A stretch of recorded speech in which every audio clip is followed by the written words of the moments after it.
just under the Canadian border is the western state of Montana. Montana is nicknamed the Treasure State for its abundance of minerals and is also known as Big Sky Country to the locals.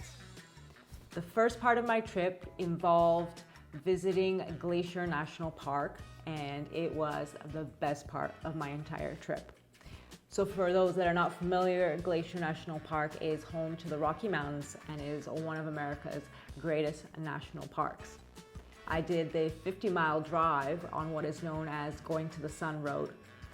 And right away, I will tell you, be prepared to spend a lot of time in your car. I definitely recommend getting started as early as possible. I believe you can enter the premises as early as 6 a.m., which is great if you're an early riser or you want to avoid a lot of cars.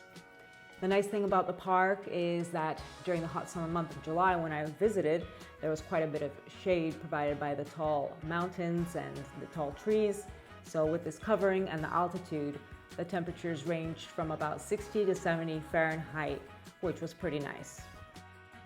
Early on in the drive, there is a popular spot known as Lake Mcdonald, which is actually the largest lake at Glacier. It offers lodging, a gift shop, restaurant, and boat tours. I did end up ordering an elk burger with french fries at the restaurant. It was simple, but hit the spot. It was my first time trying elk. Unfortunately, I forgot to take a picture of that, but I did end up taking a couple of pictures of dessert. For dessert, the homemade huckleberry pie is a staple in Montana and was deliciously rich. There was also a gluten-free chocolate cake that proved to be a winner as well. After a nice lunch, my husband and I decided to go on a boat ride. It took us 1 hour to do the full 10 miles of Lake Mcdonald, all at the steady speed of 8 miles per hour.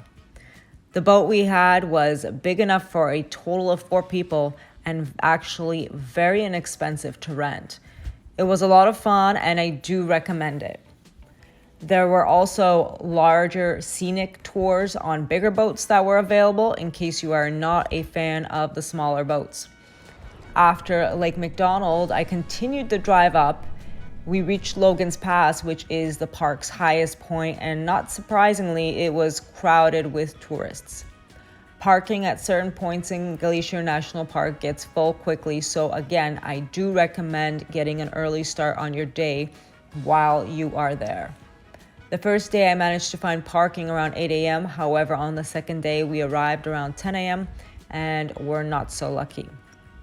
During my first visit to Logan's Pass, we saw patches of snow in July, so that was pretty cool.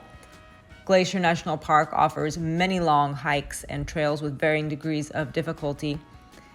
I was advised to get bear spray, which I believe costs about $50 at your local Ace Hardware store. Luckily, I did not see any bears, but I did spot a mountain goat and had a very close encounter with a deer. Our trip continued to St. Mary's and we eventually exited the park. We did manage to take a bit of a detour on our adventure and came across a local restaurant where we first tried bison. The restaurant was on a hill and it was quite the Montana landmark with antlers, cowboy boots, and skinned grizzly bear as the decor. That pretty much concluded our trip. So there you have it. When you visit Montana, definitely check out Glacier National Park. It is worth it.